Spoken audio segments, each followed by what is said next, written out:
ശിവേട്ടൻ ഇപ്പോൾ പഴയതിനേക്കാൾ ചുള്ളനായിട്ടുണ്ടല്ലോ. ഇപ്പൊ ആര് കണ്ടാലും ശിവേട്ടനെ ഒന്ന് കൊതിക്കും. ചേച്ചിയുടെ ഒക്കെ ഭാഗ്യം. ചേട്ടാ, ശരിക്കും എനിക്ക് ചേച്ചിയോട് അസൂയാണ് തോന്നുന്നത്. ഇത്രയും നല്ല ചേട്ടനെ കിട്ടിയത്. ഈ നിമിഷം ചേട്ടൻ എന്റേതായിരുന്നെങ്കിൽ എന്ന് ഞാൻ ഒത്തിരി കൊതിച്ചു പോവുകയാണ്. ജോലി കഴിഞ്ഞ് വീട്ടിലെത്തിയപ്പോഴായിരുന്നു ഇതുവരെ ഇല്ലാത്ത ആ സ്നേഹം സിന്ധു ശിവനോട് കാണിച്ചത്. ഭാര്യ പതിവില്ലാതെ സ്നേഹപ്രകടനങ്ങൾ കൂടുതൽ കാണിച്ചപ്പോൾ എന്തോ ഒരു പണി തരാനാണെന്ന് അവന് മനസ്സിലായി കഴിഞ്ഞിരുന്നു. അവൾ എന്തെങ്കിലും സ്നേഹം കൂടുതൽ കാണിച്ചാൽ പിന്നെ അവന്റെ കീശ കാലിയാവുമെന്ന് അവന്റെ അനുഭവങ്ങളിൽ നിന്നും അവൻ പഠിച്ചതാണ്. അവൻ ചോദിച്ചു, ഡി എന്താ കാര്യം, എന്താ അത്ര സ്നേഹമെന്ന്? ഏയ് ഒന്നുമില്ല ശിവേട്ട. പിന്നെ നിന്നെ ഞാൻ അറിയാത്തൊന്നുമല്ലല്ലോ. നിന്റെ സ്വഭാവത്തിൽ ഒരു ചെറിയ മാറ്റം വന്ന പോലും അത് ഞാൻ മനസ്സിലാക്കും. അതുകൊണ്ട് അധികം വളഞ്ഞു മൂക്ക് പിടിക്കാൻ നിൽക്കണ്ട. എന്താ കാര്യം എന്ന് പറ. ഈ മനുഷ്യന്റെ ഒരു കാര്യം ഒന്ന് സ്നേഹിക്കാൻ കൂടി സമ്മതിക്കില്ലേ? നീ കാര്യം പറയടി. സിന്ധു ശിവന്റെ ഷർട്ടിന്റെ പട്ടലിൽ പിടിച്ച് തിരിച്ചുകൊണ്ട് കൊഞ്ചി കൊഞ്ചി പറയാൻ തുടങ്ങി. അതെ, നാളെ സീന വരും. അവൾക്ക് എന്തോ അത്യാവശ്യമായി പറയാനുണ്ടെന്ന്. എന്താണെന്ന് ചോദിച്ചിട്ട് ഒന്നും പറഞ്ഞതുമില്ല. ഇനി പെണ്ണെന്തെങ്കിലും കുരുത്തക്കേട് ഒപ്പിച്ചോ എന്നും അറിയില്ല. സീനയോ? സീന എന്ന് കേട്ടപ്പോഴേ ശിവന്റെ മനസ്സിൽ കുളിരു കയറി. സീന സിന്ധുവിന്റെ അനിയത്തിയാണ്. അച്ഛനും അമ്മയും മരിച്ചുപോയവർ അമ്മാവിന്റെ വീട്ടിലാണ് നിന്നിരുന്നത്. അവിടെ നിന്നുമാണ് സിന്ധുവിനെ ശിവൻ കല്യാണം കഴിക്കുന്നത്. ഒപ്പം അനിയത്തി സീനയെയും അവൻ കൂടെ കൊണ്ടുവരികയായിരുന്നു. അവരുടെ കാര്യങ്ങളൊക്കെ അറിഞ്ഞുകൊണ്ട് തന്നെയാണ് ശിവൻ സിന്ധുവിനെ കല്യാണം കഴിച്ചത്. പക്ഷെ ശിവൻ ആദ്യം പെണ്ണ് കാണാൻ ചെന്നപ്പോൾ കണ്ടത് സീനയെ ആയിരുന്നു. സീനയെ കണ്ടപ്പോൾ തന്നെ ഒത്തിരി ഇഷ്ടപ്പെട്ടു. അതായിരിക്കണം പെണ്ണ് എന്ന് അവൻ ഒത്തിരി ആഗ്രഹിച്ചിരുന്നു.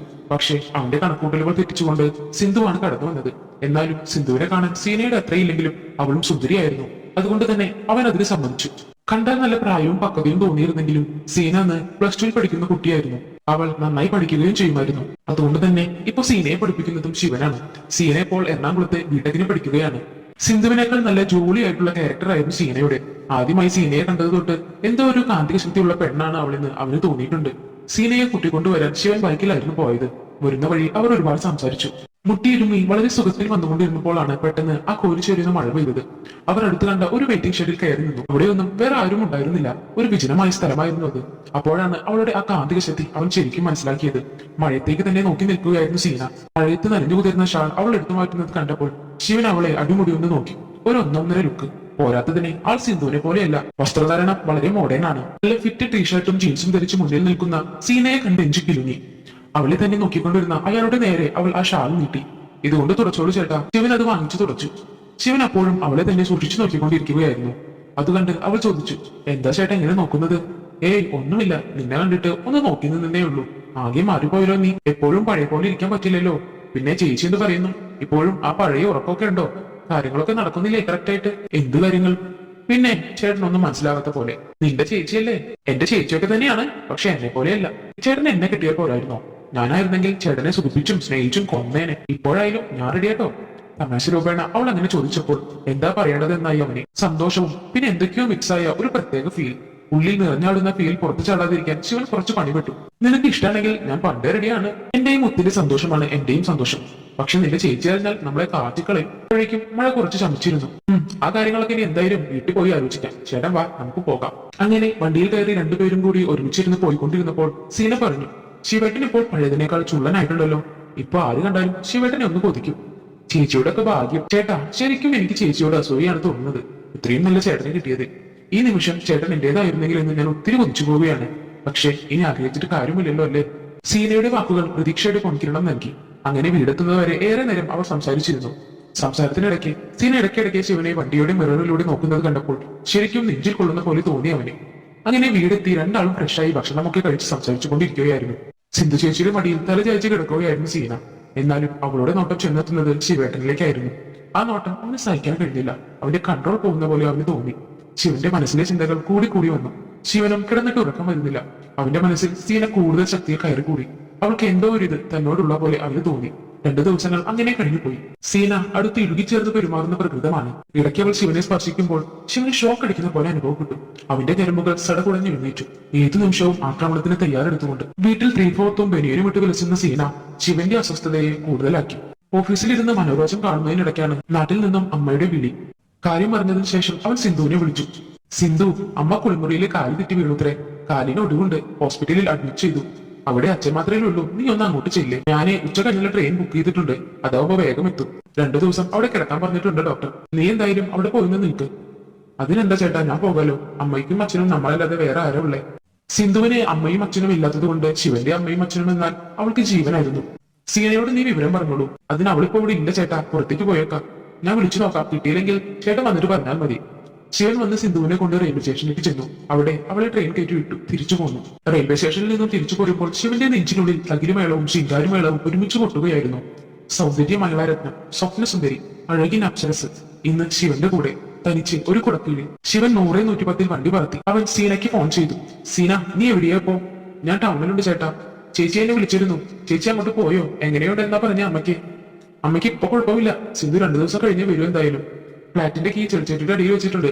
ഞാൻ വൈകിട്ട് എത്തും. ശരി ശിവേട്ട. ശിവേട്ട എന്നാ വിളിയിൽ എന്തോ ഒരു ഇത് ഒളിച്ചു വെച്ച പോലെ ശിവനും തോന്നി. അവൻ ഓഫീസിൽ ഇരുന്നിട്ട് ഇരിപ്പുറക്കുന്നില്ല. കൂട്ടിലിട്ട വെരികിന്റെ അവസ്ഥയായി. വേഗം സീനയുടെ അരികിലേക്ക് എത്തിയാൽ മതി എന്നായി അവന്. ശിവൻ എത്തിയപ്പോൾ അവൾ ഭക്ഷണം പാചകം ചെയ്യുകയായിരുന്നു. അവളെ അപ്പോൾ തന്നെ പുറകിലൂടെ ചെന്ന് കെട്ടിപ്പിടിച്ചാലോ എന്ന് അവൻ ചിന്തിച്ചു. പിന്നെ വേണ്ടെന്ന് വെച്ചു. ശിവനെ കണ്ടപാടെ അവൾ ചോദിച്ചു, എന്റെ പാചകം ശിവേട്ടന് പിടിക്കുവോ? ചേച്ചി വരുന്നത് വരെ എന്നെ ഒന്ന് അഡ്ജസ്റ്റ് ചെയ്യണം കേട്ടോ. ശിവൻ ഷവറിനടിയിൽ നിന്ന് ചിന്തിച്ചു. സീന പറയുന്നത് അർത്ഥം വെച്ചല്ലേ? ശിവൻ ആകെ എരിപൊരിയായി. അവൻ ഒരുപാട് മനക്കോട്ട കിട്ടി. കുളി കഴിഞ്ഞ് വന്നപ്പോൾ ടേബിളിൽ ഭക്ഷണം നിരത്തി വെച്ചിരുന്നു. കറുപ്പ് നിറത്തിലുള്ള നൈറ്റ് ഗൗൺ ആണ് അവൾ അണിഞ്ഞിരുന്നത്. അത് അവളെ കൂടുതൽ ആകർഷണമുള്ളവളാക്കി. അവൾ ശിവന് ഭക്ഷണം വിളമ്പി കൊടുത്തു. അവർ ഒരുമിച്ച് ഭക്ഷണം കഴിച്ചു. ഒരുപാട് നേരം സംസാരിച്ചിരുന്നു. കുട്ടിക്കാലത്തെ കുസൃതികളും ആദ്യ പ്രണയവും എല്ലാം സീന ശിവനോട് പറഞ്ഞു. സമയം പോയി തറിഞ്ഞില്ല. പാതിരാത്രിയായി. അവൾ ഉറങ്ങാൻ മുറിയിലേക്ക് നടന്നു. ശിവൻ സ്വന്തം റൂമിലേക്കും വന്നു. കിടക്കാൻ കഴിയുന്നില്ല. ഒരു ചുമരിനപ്പുറം സ്നേഹം കുതിക്കുന്ന ഒരു അസല് പെണ്ണ്. അവൾ തന്നെ ആഗ്രഹിക്കുന്നു. അവളെ തനിക്ക് സ്വന്തമാക്കാം. നുകര ശിവൻ മനസ്സിൽ ഉറപ്പിച്ചു. ശിവനെ അവളുടെ മുറിയിലേക്ക് കടന്നു ചെല്ലണമെന്നുണ്ട്. ഒരു ധൈര്യക്കുറവ്. ഫോൺ വിളിച്ചാലോ? വേണ്ട, ഒരു മെസ്സേജ് അയച്ചു നോക്കാം. ഫോൺ എടുത്ത് നോക്കിയപ്പോൾ ശിവന്റെ കണ്ണു വിടർന്നു. സ്ക്രീനിൽ സീനയുടെ സന്ദേശം വന്ന് കിടക്കുന്നു. അമ്പടി രൂപം തെറ്റിയില്ല. അപ്പുറത്ത് നിന്ന് മെസ്സേജ് അയച്ചേക്കുന്നു. നേരിട്ട് കണ്ടപ്പോ നാണം വരുന്നുണ്ടാകും. ശിവൻ വേഗം സന്ദേശം തുറന്നു നോക്കി. ശിവേട്ട, ഉറങ്ങിയിട്ടില്ലെങ്കിൽ ഒന്ന് ഇങ്ങോട്ട് വരാമോ? എനിക്ക് കിടന്നിട്ട് ഉറക്കം വരുന്നില്ല. ശിവേട്ടനോട് എനിക്കൊരു കാര്യം പറയാനുണ്ട്. അത് വായിച്ചുകൊണ്ട് ശിവൻ മനസ്സിൽ പറഞ്ഞു, ഈ കള്ളി പെണ്ണെ, ഞാൻ ഇപ്പൊ വരാം. ശിവന്റെ ഉള്ളിലെ ആ സിംഹം ഉണർന്നു കഴിഞ്ഞിരുന്നു. അവൻ വാതിൽ പതിയെ തള്ളി തുറന്നു. സീനയുടെ റൂമിലേക്ക് കടന്നു ചെന്നു. അന്നേരം സീന അവിടെ തിരിഞ്ഞു കിടക്കുകയായിരുന്നു. ആ കിടപ്പ് കണ്ട് അവന് സഹിക്കാൻ കഴിഞ്ഞില്ല. സീന എന്തിനും തയ്യാറായി കിടക്കുകയാണെന്ന് അവൻ ഉറപ്പിച്ചു. ശിവൻ പതിയെ നടന്നുകൊണ്ട് അവളുടെ അടുത്തേക്ക് ചെന്നു. എന്നിട്ട് അവളുടെ തോളിൽ കൈവച്ചു. ആ, ശിവേട്ടൻ വന്നോ? ഇരിക്കു ശിവേട്ട. അവൾ അവന്റെ കൈ പിടിച്ച് കട്ടിലിൽ ഇരുത്തി. ശിവേട്ടനെ എന്നെ ഇഷ്ടമാണോ? എന്താ നീ അങ്ങനെ ചോദിക്കുന്നേ? നിന്നെ പോലെ ഒരു പെണ്ണിനെ ഇഷ്ടപ്പെടാതിരിക്കാൻ സാധിക്കുമോ? ശിവേട്ട, ഞാനൊരു പെണ്ണല്ലേ. എന്റെ മനസ്സിൽ ഒരുപാട് മോഹങ്ങളുണ്ട്. എന്താ നിന്റെ ആഗ്രഹങ്ങൾ? എന്നോട് തുറന്നു പറയൂ. എല്ലാ ആഗ്രഹങ്ങളും എല്ലാ മോഹങ്ങളും ഞാൻ സാധിച്ചു തരും. എന്തിനും തയ്യാറായി. ശിവേട്ടൻ എവിടെയുള്ളപ്പോൾ നീ എന്തിനാണ് മോളെ വിഷമിക്കുന്നത്? ആ കാര്യങ്ങൾ അവളുടെ വായിൽ നിന്ന് കേൾക്കണമെന്ന് ആഗ്രഹിച്ചു തന്നെയാണ് ശിവൻ അങ്ങനെ പറഞ്ഞത്. ശിവേട്ട, ഇതൊരിക്കലും ചേച്ചി അറിയരുത്. ചേച്ചി അറിഞ്ഞാൽ പിന്നെ ഞാൻ ഒരിക്കലും ജീവിച്ചിരിക്കില്ല. ഇല്ല, ചേച്ചി ഈ കാര്യങ്ങളൊന്നും അറിയില്ല. അതൊക്കെ ഞാൻ സൂക്ഷിച്ചോളാം. കട്ടിലിൽ നിന്നും എഴുന്നേറ്റ് ജനലിനരികിൽ ചെന്ന് പുറം തിരിഞ്ഞു നിന്നുകൊണ്ട് അവൾ പറയാൻ തുടങ്ങി. ശിവൻ അവളെ തലോടാനായി കുതിച്ചുകൊണ്ടിരുന്നു. ശിവേട്ട, ഞാൻ ബിടെക്കിന് 2ാം വർഷം പഠിക്കുന്ന കാലം തൊട്ടേ എനിക്ക് ഒരു അഫയർ ഉണ്ടായിരുന്നു. അവന്റെ പേര് രാഹുൽ. ഞങ്ങൾ കഴിഞ്ഞ 3 വർഷക്കാലം ആത്മാർത്ഥമായി തന്നെ സ്നേഹിച്ചു. അതുകൊണ്ട് തന്നെ എന്റെ എല്ലാം, എന്റെ സകലതും ഞാൻ അവന് സമ്മാനിച്ചു. ഒരു ഭാര്യ ഭർത്താക്കന്മാരെ പോലെ ഞങ്ങൾ എല്ലാം പങ്കുവച്ചു. പക്ഷേ ഇപ്പോൾ ഒരു മാസമായിട്ട് അവന്റെ ഒരു വിവരവുമില്ല. അവൻ നാട്ടിലേക്ക് പോയെന്നാണ് എനിക്ക് അറിയാൻ കഴിഞ്ഞത്. എനിക്ക് അവനില്ലാതെ ജീവിക്കാൻ പറ്റില്ല ചേട്ടാ. എനിക്ക് സഹിക്കാൻ പറ്റുന്നില്ല. അവൻ എന്താ പറ്റിയത്? അവൻ എന്തിനാണ് എന്നെ ഒഴിവാക്കിയത്? അവൻ എന്നെ ഉപേക്ഷിച്ചതാണോ? എനിക്കറിയണം ശിവേട്ട. ഞാൻ ഇക്കാര്യങ്ങളൊക്കെ നിങ്ങളോട് പറയാൻ വേണ്ടിയിട്ടാണ് ഇങ്ങോട്ട് വന്നത്. പക്ഷേ ചേച്ചിയെ കണ്ടപ്പോൾ അത് പറയാനുള്ള ധൈര്യം എനിക്ക് ഉണ്ടായിരുന്നില്ല. ശിവന്റെ നെഞ്ച് കാറ്റഴിച്ചു വിട്ട ബലൂൺ പോലെയായി. ഇവിടെ മുറിയിലേക്ക് വന്ന് ആദ്യം സംസാരിച്ചിരിക്കാൻ തോന്നിയത് നന്നായി. അല്ലെങ്കിൽ സകലത്തിൽ നിന്ന് അവസാനിച്ചേനെ. പിന്നെ അവളെ തെറ്റായ രീതിയിൽ കണ്ടതിന് അവനോട് തന്നെ വെറുപ്പ് തോന്നി. കുറച്ചുനേരം ഒന്നും മിണ്ടാതിരുന്ന് ശിവൻ പറഞ്ഞു തുടങ്ങി. മോളെ, ഈ പ്രായത്തിൽ ഇതൊക്കെ എല്ലാവർക്കും തോന്നുന്നത് തന്നെയാണ്. നീ ഒന്നുകൊണ്ട് വിഷമിക്കേണ്ട. നിന്റെ ചേട്ടനായി ഞാൻ ഇന്നും നിന്റെ കൂടെ ഉണ്ടാവും. അവൻ എവിടെയായാലും നമുക്ക് കണ്ടുപിടിക്കാം. അപ്പോഴാണ് അവന്റെ ഉള്ളിലെ സഹോദര സ്നേഹം ഉണർന്നത്. ഇപ്പോൾ നീ സമാധാനമായി ഉറങ്ങും. നാളെ നമുക്ക് അന്വേഷിക്കാം. പിറ്റേ ദിവസം തന്നെ അവർ രാഹുലിനെ അന്വേഷിച്ചിറങ്ങി. അങ്ങനെ രാഹുലിന്റെ വീട് അവർ കണ്ടുപിടിച്ചു. അവിടെ ചെന്ന് നോക്കിയപ്പോൾ സീന തകർന്നു പോയി. രാഹുൽ അവൻ കിടപ്പിലായിരുന്നു. ഒരു ദിവസം അമ്മയ്ക്ക് വയ്യ എന്ന് പറഞ്ഞപ്പോൾ പെട്ടെന്ന് നാട്ടിലേക്ക് പോകേണ്ടി വന്നു. അന്ന് വരുന്ന വഴിയിൽ ബൈക്കും കാറും കൂട്ടിയൊഴിച്ചുണ്ടായ ഒരു അപകടം. കാലിന്റെയും കൈയിന്റെയും മെല്ലൊടിഞ്ഞു. 3 മാസം അങ്ങനെ കിടക്കേണ്ടി വരുമെന്ന് ഡോക്ടർ പറഞ്ഞിരിക്കുന്നത്. ആക്സിഡന്റിൽ അവന്റെ ഫോണും തകർന്നുപോയി. ഈ അവസ്ഥയിൽ കിടക്കുന്ന അവനെ കാണണ്ടെന്ന് കരുതിയാണ് പിന്നെ അവനൊന്ന് വിളിക്കുക പോലും ചെയ്യാതിരുന്നത്. സീനയ്ക്ക് ഫൈനൽ എക്സാം ആയിരുന്നു. അതുകൊണ്ട് രാഹുലിന്റെ ഈ കാര്യം അറിഞ്ഞാൽ അവൾ തകർന്നു പോകുമെന്ന് അവൻ അറിയാമായിരുന്നു. അങ്ങനെ ശിവനും സീനയും കൂടി അവന്റെ വീട്ടുകാരോട് കാര്യങ്ങളെല്ലാം സംസാരിച്ചു. പഠിപ്പ് കഴിഞ്ഞ് 2 ആൾക്കും ജോലി കിട്ടിയാൽ ഉടനെ കല്യാണം. ശിവേട്ട, ഞാൻ ഇന്ന് സന്തോഷവതിയാണ്. എന്റെ ചേച്ചിക്ക് നല്ലൊരു ഭർത്താവിനെ കിട്ടി. ഒപ്പം എനിക്ക് കൂടെ പിറക്കാതെ പോയ ചേട്ടനെയും. നിങ്ങൾ എന്നോട് കാണിക്കുന്ന സ്നേഹത്തിന് എനിക്ക് എങ്ങനെ നന്ദി പറയണമെന്ന് അറിയില്ല. എന്റെ മോളെ, നീ എന്തൊക്കെയായി പറയുന്നേ? നീ ഞങ്ങളുടെ കുഞ്ഞു പെങ്ങളല്ലേ. 2 ദിവസം കഴിഞ്ഞ് സിന്ധു തിരിച്ചെത്തി. ശിവനെ കണ്ടപാടെ അവൾ ഓടി വന്ന് കെട്ടിപ്പിടിച്ചുകൊണ്ട് പറഞ്ഞു, ശിവേട്ടൻ അടുത്തില്ലാതെ എനിക്ക് ഒരു സുഖവുമില്ലായിരുന്നു. ശിവനും സിന്ധുവിനെ ചേർത്ത് പിടിച്ചു. അവളോട് കാര്യങ്ങളെല്ലാം പറഞ്ഞു. സിന്ധുവിനും ഒത്തിരി സന്തോഷമായി. എന്നാൽ ആ സന്തോഷത്തിനിടയിലും സിന്ധുവിനെ മറന്ന് സീനയെ മോഹിച്ചതിൽ അവന് ഒരുപാട് കുറ്റബോധം തോന്നി. വർഷങ്ങൾക്ക് ശേഷം ശിവൻ സീനയുടെയും രാഹുലിന്റെയും വിവാഹം ഒരു സഹോദരന്റെ സ്ഥാനത്ത് നിന്ന് നടത്തി കൊടുത്തു. ഭാര്യയെ ആത്മാർത്ഥമായി സ്നേഹിക്കുക, മറ്റു സ്ത്രീകളെ ഉപഭോഗ വസ്തുവായി കാണാതെ അവളിൽ അമ്മയെയും സഹോദരിയെയും കാണുക, അടുത്തിടപഴകി പെരുമാറുന്ന സ്ത്രീകളെ തെറ്റിദ്ധരിക്കാതിരിക്കുക. സ്ത്രീ അവൾ ഒരു ശരീരം മാത്രമല്ല, അവൾക്കുമുണ്ട് ഒരുപാട് സ്വപ്നങ്ങൾ, അവൾക്കുമുണ്ട് ആശയങ്ങൾ. അവൾ നിങ്ങളുടെ അടിമയല്ല, അവളിലുമുണ്ട് ഒരു നേതാവ്. അവൾ നിങ്ങൾക്കൊപ്പം ജീവിക്കേണ്ടവളാണ്, അല്ലാതെ നിങ്ങളുടെ കീഴിൽ ജീവിക്കേണ്ടവളല്ല. അതുകൊണ്ട് തന്നെ ശരീരം മാത്രമല്ല, അവർക്ക് നിങ്ങളുടെ മനസ്സും പകുത്തു നിൽക്കുക. ഇന്നത്തെ കഥ എല്ലാവർക്കും ഇഷ്ടപ്പെടുമെന്ന് ഞാൻ വിശ്വസിക്കുന്നു. ഇഷ്ടപ്പെടുവാണെങ്കിൽ ലൈക്ക് ചെയ്യാനും ഷെയർ ചെയ്യാനും സബ്സ്ക്രൈബ് ചെയ്യാനും മറന്നു പോകരുത്. കേൾക്കാത്ത കഥകളൊക്കെ എല്ലാവരും കേട്ടു നോക്കണം. ഇതിലും നല്ല കഥയുമായി നാളെ ഇതേ സമയം ഞാൻ വീണ്ടും വരുന്നതായിരിക്കും. അതുവരേക്കും ബൈ ബൈ ഫ്രണ്ട്സ്.